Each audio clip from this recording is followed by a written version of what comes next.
Erev Tov et Hanouka Sameach. Notre paracha Miketz est la deuxième des 4 parachiotes consacrées à l'histoire de la famille de Yaakov Avinu, qui s'achève par la descente de toute la famille en Égypte. Point de vue étendu, on se rend compte que c'est à peu près le tiers de tout Sefer Bereshit. C'est une place très importante, il me semble, que la Torah a accordée à ce récit. Relisons les premiers versets de la paracha précédente Vayeshem. On va ouvrir immédiatement le texte.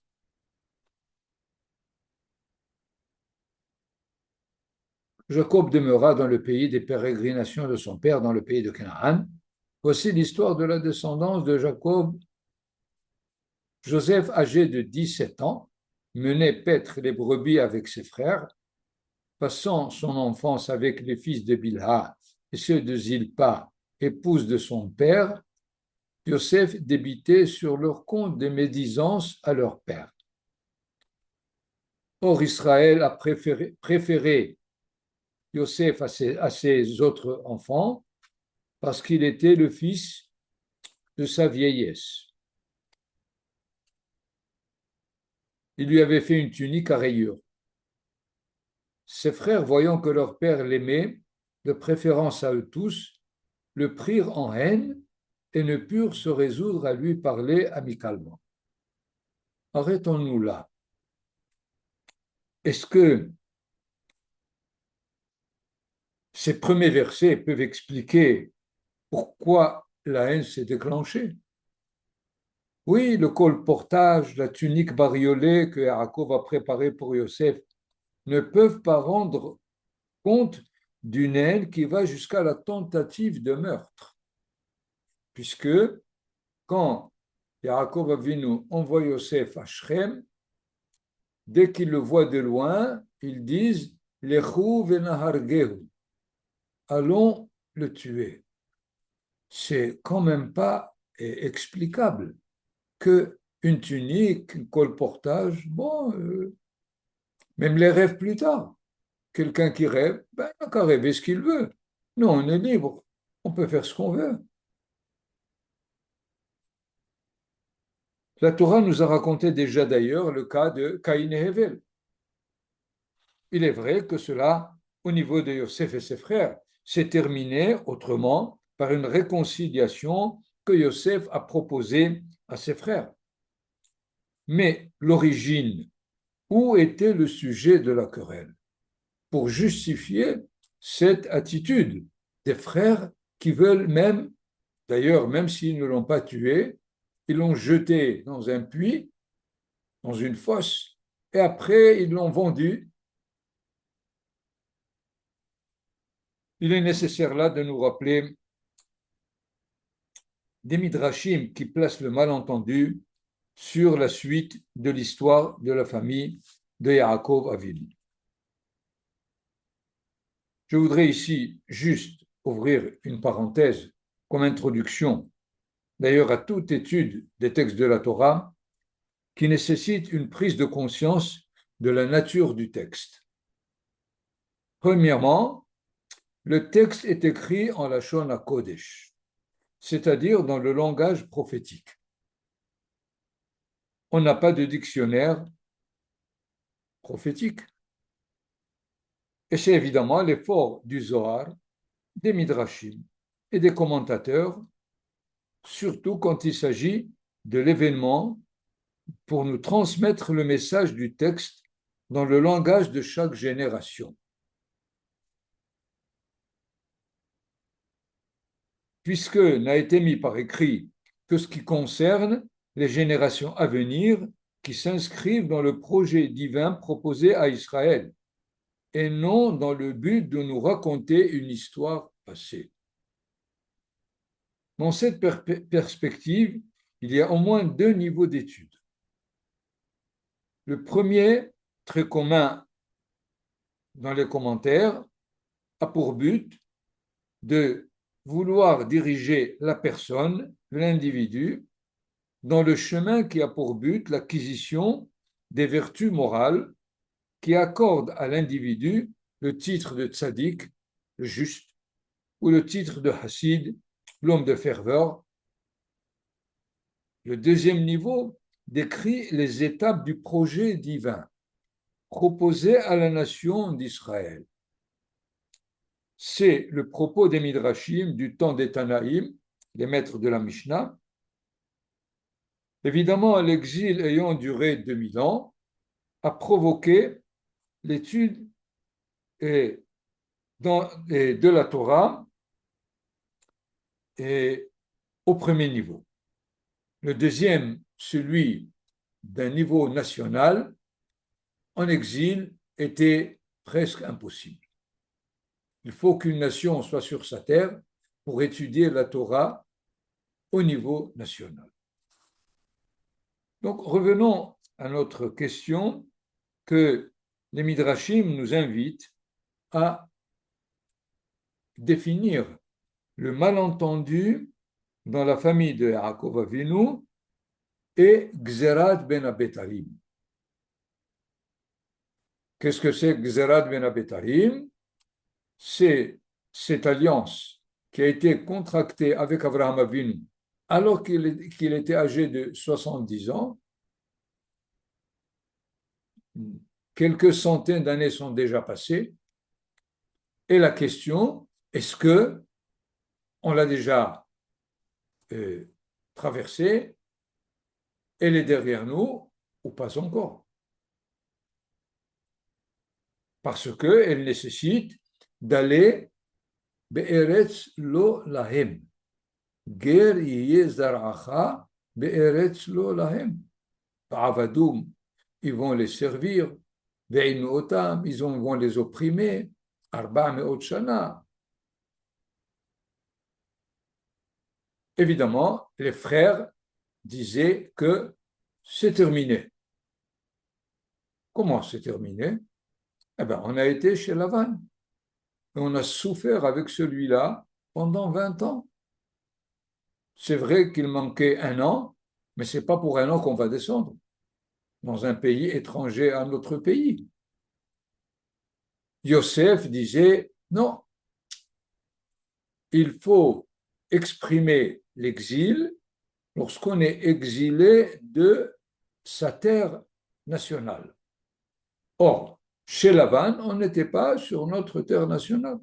Maintenant, on vient d'arriver, ça fait déjà quelques années qu'on est installé, il faut maintenant préparer et se préparer à la réalisation de Gzerat ben Abetarim. Évidemment, il y a là un désaccord fondamental. Parce que si Yosef a raison, tout le monde descend. Puisque Ger zaracha, étranger sera ta postérité entièrement. Et probablement que les frères ne sont pas encore prêts à souffrir ce qu'ils ont souffert chez leur grand-père, Lavan. Mais Yosef leur dit, c'est pas possible. Il faut savoir que pour que cela soit réel, il faut qu'on expérimente le fait de s'exiler de sa terre. Excusez-moi, Rabbi David. Oui. Il y a Martine qui essaye de rentrer. Et sur mon écran, elle n'est pas inscrite. Je vais essayer de voir. Miyad. Merci, merci. Toda Rabba. Je vais. Ah, sur l'autre écran. OK. Slicha, Rabbi, Toda. C'est d'elle. Bon, je crois que voilà, elle est rentrée. OK.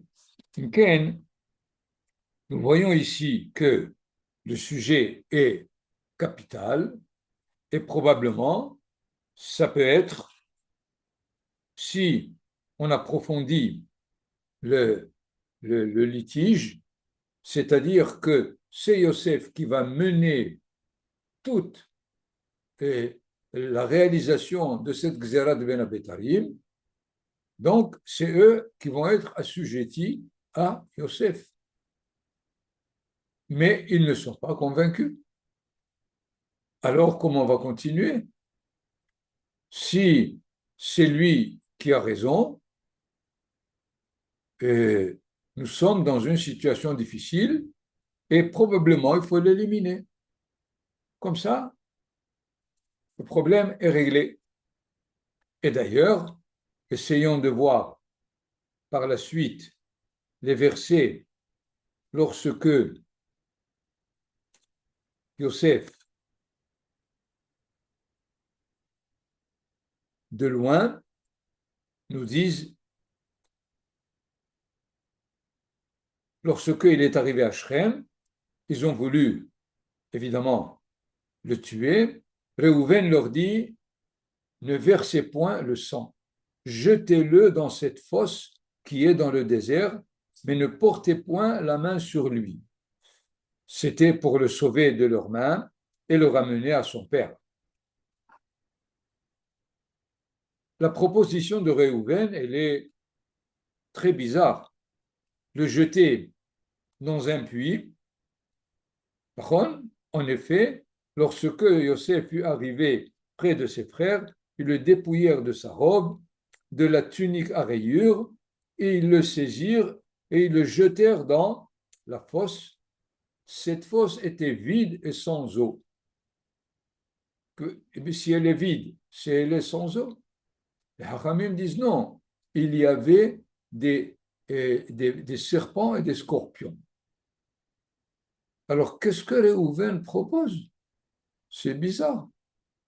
On peut dire, avec un peu de pile-poule, non, il ne faut pas que nous, on le tue par notre main, il faut qu'il s'élimine par la nature. Oui, mais tu sais qu'il va s'éliminer. Donc, tu es la cause. C'est toi qui le mets dans la situation où les serpents et les scorpions vont l'éliminer. Il y a là, il me semble, le fait que Réhouven et les frères savent quelque part que Yosef a eu des rêves prophétiques. Dans ce sens, c'est un message qui vient de Hakadosh Baruch Hu.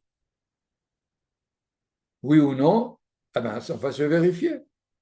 Si Hakadosh Baruch Hu, c'est lui qui lui a donné cette mission, même si on le jette dans la fosse des scorpions, il sera sauvé par la providence de Hakadosh Baruch Hu. C'est dans ce sens où Réhouven a compris ou a émis la possibilité de, entre guillemets, se débarrasser de Yosef.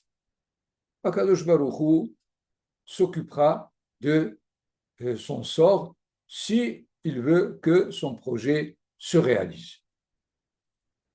Effectivement, une troupe de Midianites ou des Ishmaélim qui arrivaient du nord, ils l'ont immédiatement sorti et ils l'ont vendu. Et dans ce cas-là, c'est Yehuda qui a proposé cette solution et la solution est laissons-le faire ce qu'il veut. Nous, on n'est pas concernés. C'est clair. Donc, finalement, le point de discorde était à un niveau de l'histoire nationale d'Israël. Au niveau de cette histoire nationale d'Israël, c'est quelque chose de capital. Les Haramim, dans d'autres Midrashim, remettent la question entre Yosef et Yehuda dans le fait où Yehuda, c'est celui qui est proposé pour la royauté, et finalement, comme si Yosef veut lui prendre la place. Donc, c'est quelqu'un qui se soulève contre le roi, et de là, il est passible de la peine de mort. C'est comme ça que le Shlach HaKadosh interprète leur décision de vouloir le tuer. Il le tue selon la halakha. La halakha dit, Mored Bamalchut, Hayav Mita.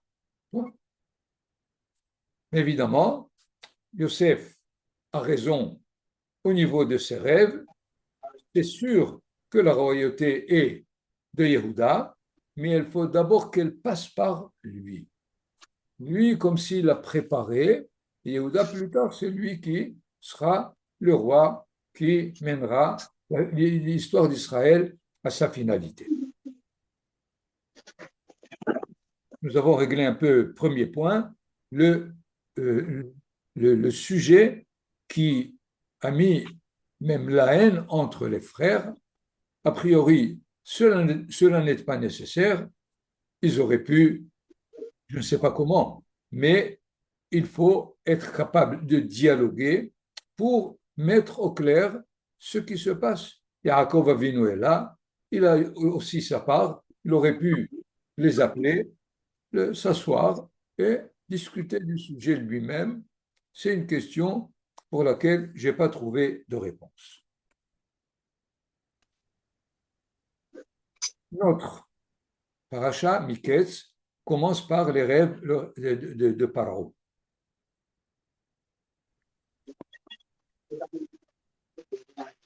Les rêves du pharaon sont évidemment les vaches grasses et maigres et les épis bien portants et les épis très complètement vides de leur de, c'est ça me rappelle lorsqu'on a étudié l'histoire de France, il paraît que le ministre de l'Agriculture de Henri IV, qui s'appelait Maximilien de Soudy, qui disait labourage et pâturage sont les deux mamelles de la France. Et est-ce qu'il les a pris des rêves du pharaon, puisqu'il a vu le pâturage, évidemment, c'est les épis de blé, et l'élevage, c'est les vaches maigres et grosses. Il a, il a étudié cette relation, et si on veut prendre évidemment les rêves au niveau le plus littéral du texte, je voudrais ici deux remarques. Premièrement, comment, si les rêves de Yaakov Avinu, de Yosef, c'est des tzadikim, c'est des justes, c'est notre patriarche, c'est des tribus, mais écrire les rêves idolâtres, Paro c'était un idolâtre. Même les rêves de Sarah aussi sont racontés dans un chapitre. Évidemment, c'est grâce à le rêve que Youssef va arriver chez le pharaon.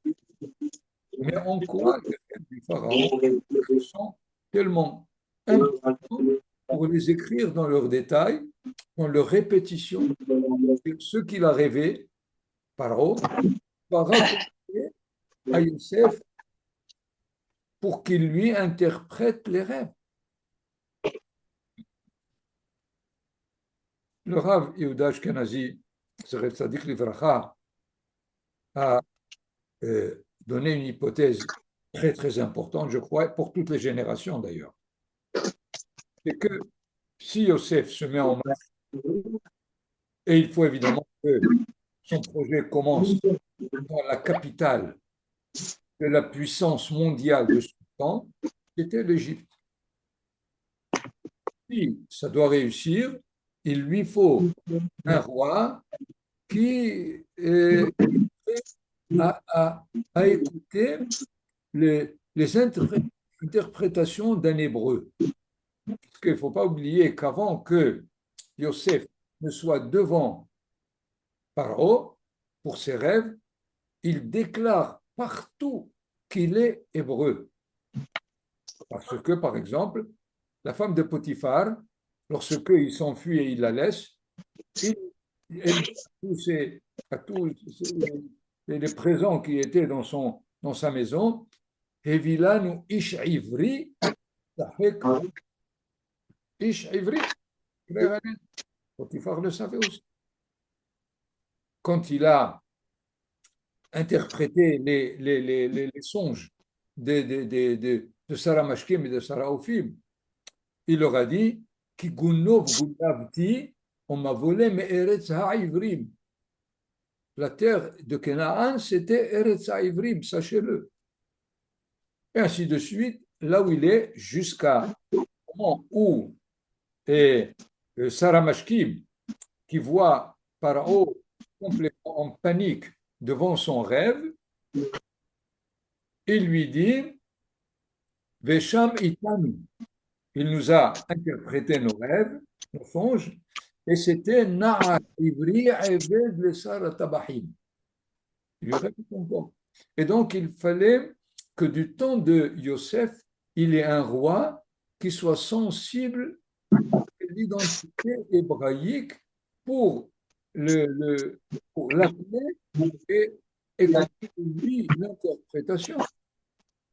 Vous le savez d'ailleurs, après celui-là, qu'est-ce qu'on nous raconte? Et à Sefer Shemot, par quoi on commence? Vayakom melech hadash al Mitzrayim asher lo yada et Yosef. Il y a eu un nouveau roi qui ne connaissait pas Yosef. Donc, c'est pas que n'importe quel pharaon qui va rêver et qui va parler en hébreu, c'est ce pharaon du temps de Yosef que Akadosh Baruch Hu a mis sur le trône et lui a envoyé un rêve prophétique, puisque la Torah n'écrit que des histoires prophétiques, pour que le projet de Yosef se mette en marche. C'est comme ça que... סליחה, רבי דוד, אפשר לכבות את המיקרופונים בבקשה? אני אנסה לכבות אותם אצלי.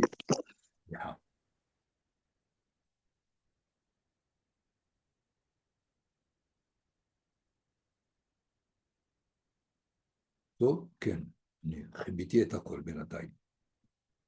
טוב, ברשותכם נחזור.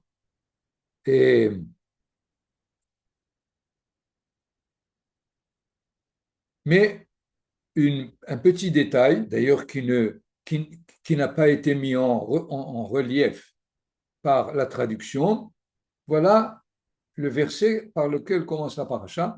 Vayhi miket shenatayim yamim, uparo cholem veine omed al hayor. Traduction. Après un intervalle de 2 ans, Pharaon eut songe et il se voyait debout au bord du fleuve. C'est pas vrai. Il était debout sur le fleuve. Évidemment, c'est une traduction qui n'est pas esthétique ou qu'on pourrait écouter au bord du fleuve. Alors que lorsqu'il raconte le rêve à Yosef, Vaïdaber Paro el Yosef, Bahalomi, dans mon rêve, Hineni Omed al Sefat Hayor. Quand il a rêvé, il était Omed al Hayor, et quand il raconte, il dit al Sefat Hayor. Il change tellement c'est pas le seul changement, mais il change dans ce qu'il raconte, ce qu'il n'a pas vu. Mais évidemment, Yosef, il sait que Paro lui transforme le songe, et il sait qu'est-ce qu'il y avait exactement. Maintenant, pourquoi Paro change? Le Yehor, qui est le fleuve, il faut savoir que c'est le Nil. Le Nil était un fleuve divin pour les Égyptiens. C'était leur source de vie pendant déjà des siècles. Donc, il était dans son rêve, Pharaon, il est sur le fleuve. Comme si Akadosh Baruch Hu lui dit, tu peux dominer cette nature que tu prends pour la divinité. Mais Pharaon n'y croit pas. Alors il est obligé de dire à Yosef, sur le bord du fleuve. Comprenez donc comment est-ce que la Torah essaie de nous transmettre ici un enseignement, pas seulement pour le Pharaon, mais Pharaon est un modèle. C'est que dans toute génération, dans toute civilisation, il y a des lois qui sont au-delà de la capacité humaine de les dépasser, de les transformer. Ils sont divins. Aujourd'hui, il n'y a pas d'idolâtrie, mais le monde physique, le monde de la biologie, le monde des statistiques, le monde des lois sociales, tout cela sont des divinités de la génération. Et alors, il n'y a rien à faire. Il faut prendre compte parce que c'est à travers eux qu'on fixe le sort de la génération. Et c'est faux. La Torah nous dit, il faut bien comprendre que Paro omed alayho. Et Paro, encore une fois, c'est n'importe quel leader, quel est grand d'une génération, d'être capable d'être au-delà de ce que les lois déterminantes et déterminées peuvent fixer comme sort de la civilisation ou de l'humanité elle-même. Par exemple, aujourd'hui, on a peur de l'intelligence artificielle. Elle est devenue le dieu de la société, tellement qu'il y a ceux qui déjà ont peur, mais ils ne savent pas comment arrêter les dégâts possibles de cette modalité du monde moderne. D'ailleurs, je voudrais encore insister sur le changement de langage qui n'est pas seulement chez le Paro, mais même chez les frères de Yosef. Les frères de Yosef, finalement, vont arriver, à cause de la famine, ils vont arriver chez Yosef. Et qu'est-ce que le texte nous dit? Évidemment, il les prend pour... Yosef se souvient des songes qu'il avait eus à leur sujet, et il leur dit, vous êtes des espions, c'est pour découvrir le côté faible du pays que vous êtes venus. Qu'est-ce qu'ils lui répondirent? Non, Seigneur, mais tes serviteurs sont venus pour acheter des vivres. Écoutez bien la suite. Tous fils d'un même père, nous sommes d'honnêtes gens, tes serviteurs ne furent jamais des espions. Il leur dit, point du tout, vous êtes venus reconnaître les côtés faibles du territoire. Ils répondirent, nous, tes serviteurs, comme 12 frères, nés d'un même père, habitant du pays de Canaan, le plus jeune est auprès de notre père en ce moment et l'autre n'est plus là. Mais on ne t'a pas demandé qui tu es. On t'a dit que tu es un espion. Tu dis, non, je ne suis pas un espion. Point. Et tu lui donnes le détail. Nous sommes 12 frères, un même père, et puis il y a un qui n'est pas là, alors qu'il est devant eux, évidemment, Yosef. Vous comprenez, plus que ça. Lorsqu'ils reviennent chez Yaakov Avinu, après avoir pris tout, tout le froment, tout le blé dont ils avaient besoin, et ils ont rapporté à Yaakov, leur père, le rencontre avec le vice-roi d'Égypte, ce n'était pas Yosef évidemment, Yaakov Avinu leur dit, pourquoi m'avez-vous rendu ce mauvais service d'apprendre à cet homme que vous avez encore un frère? Parce qu'il leur demande, Binyamin, pourquoi vous avez dit ça? Qu'est-ce qu'ils disent? Ils répondirent, cet homme nous a questionné en détail sur nous et sur notre famille. C'est faux. Il n'aura pas demandé de questions du tout. Il aura dit, vous êtes des espions. Disons, votre père vit-il encore? Pas entendu. Avez-vous encore un frère? Et nous lui avons répondu selon ces questions. Pouvions-nous prévoir qu'il dirait, faites venir votre frère? Comprenez qu'est-ce qui se passe? Pourquoi? Et à la limite, il mente. C'est un mensonge. Comment les tribus peuvent mentir? Comment le pharaon peut mentir? Si c'est un roi, il dit ce qu'il a vu, tout simplement. Qu'est-ce qui se passe là encore? Un enseignement au niveau individuel comme au niveau de toute une société. C'est que ils ont une certaine conscience d'eux-mêmes du passé qu'il y a eu jusqu'à présent. Parce qu'après l'avoir vendu, ils sont venus chez Yaakov Avinu, ils lui ont montré la tunique pleine de sang et évidemment, Yaakov Avinu a pris le deuil. Voir le père prendre le deuil pendant 10 ans, jusqu'à ce qu'ils arrivent chez Yosef, c'était certainement pas quelque chose de viable. Et alors, probablement qu'ils se sont rendus compte de l'acte tellement négatif d'avoir vendu Yosef. Donc, ils ont transporté pendant 10 ans, et c'est ce qu'il est fait et travaillé alors qu'il parle à Yosef, même si Yosef ne leur a pas demandé, ils sont en train de vouloir se débarrasser de ce qui les gêne. Puisque vous êtes des espions, mais pourquoi ils nous demandent, mais pourquoi ils nous prennent pour des espions? Ah, parce qu'on a vendu le frère. Alors on va lui dire qu'on est tous des frères et qu'on a un même père, etc. C'est-à-dire, ils répondent de l'intérieur de leur conscient, mais qu'ils ne peuvent pas ni trouver la solution à cette situation, ni la justifier. C'est pour cela qu'il y a eu cette façon de raconter. D'ailleurs, même Yehuda, dans la paracha qui vient, Vaïgash, il lui dit que Yaakov Avinu avait sa femme préférée, Rachel. Elle a eu 2 enfants, Binyamin qu'on a amené, et l'autre est mort. Yehuda parle à Yosef, il lui dit qu'il est mort.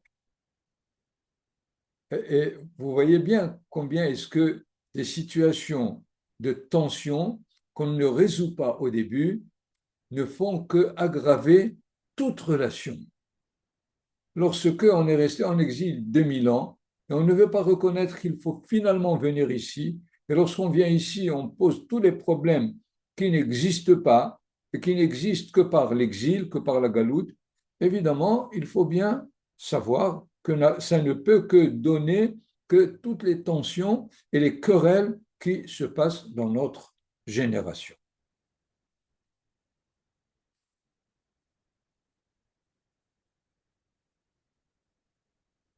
Pourquoi est-ce que finalement Yosef tient à ce que Binyamin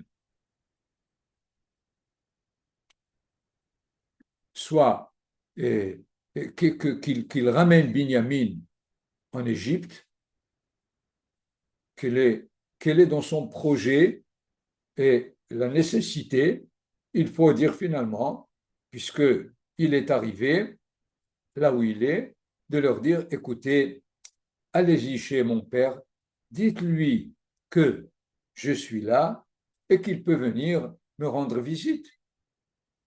Or, il fait toute une démarche qui, a priori, est difficile.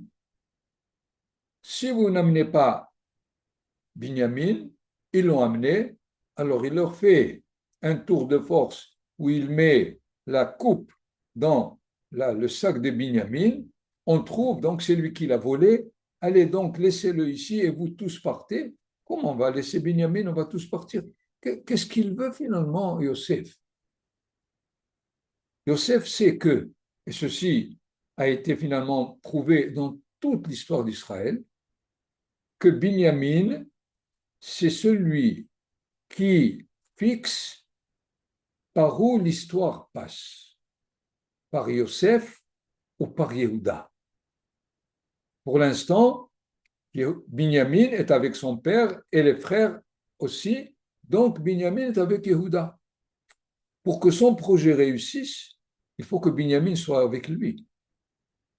Et donc, ce n'est pas simplement pour les mettre à l'épreuve s'ils sont capables de protéger leurs frères afin qu'ils fassent chouva du frère qu'ils ont vendu. C'est une d'ailleurs des explications que donnent les commentateurs, puisqu'ils ont été capables de vendre leur frère. Il va maintenant essayer de leur prendre Binyamin pour voir s'ils vont faire tout ce qu'il faut pour le sauver ou bien pour le délaisser. Il ne semble pas que encore une fois, ici, nous voyons une interprétation au niveau individuel, au niveau familial, Mais si on a parlé de la discorde autour du Brit Ben Abetarim, c'est pour savoir que Yosef est conscient. Tant que Binyamin n'est pas là, son projet ne sera pas réalisé comme il le veut.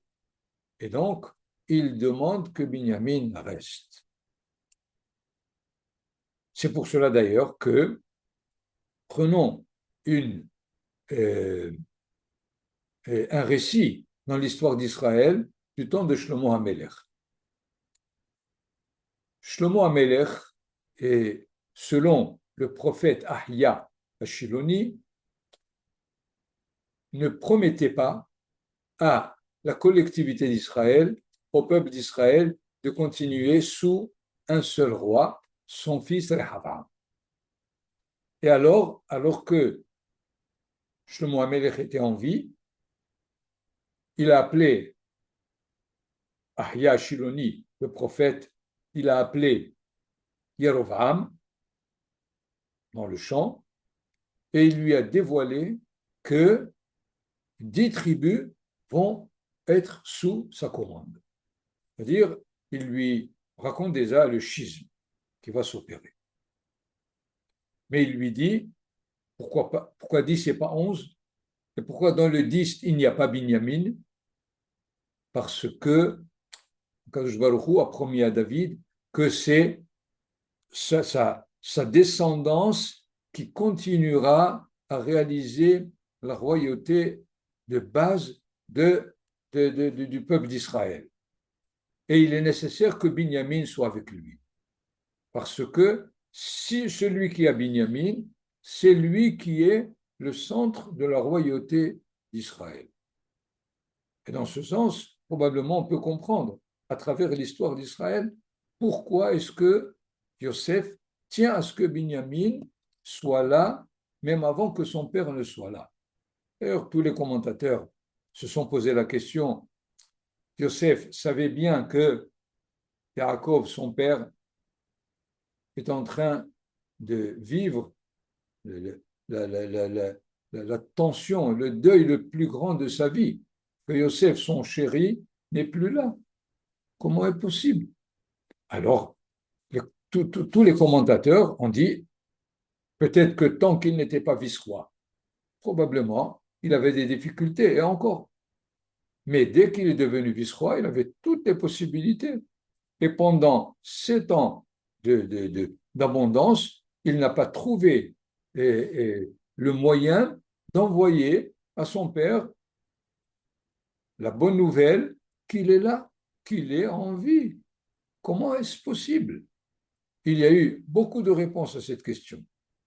Et chaque réponse n'est pas suffisante au niveau de tout le récit.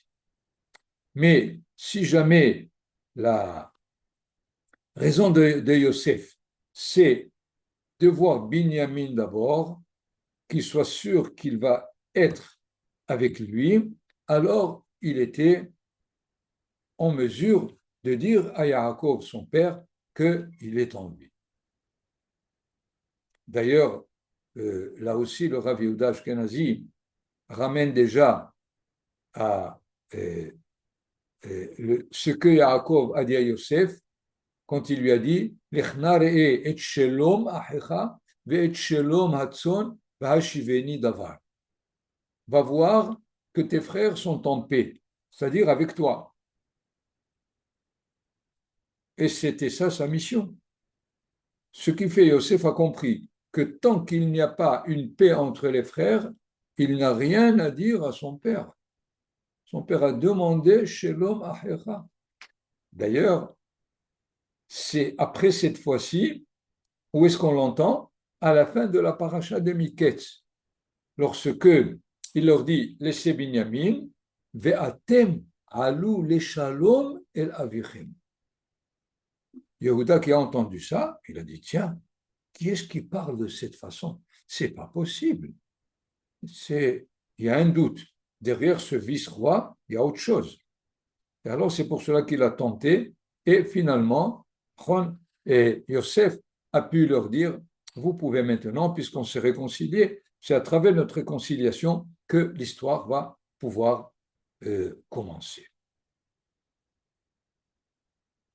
כולכם ברוכים, אמן כן יהי רצון.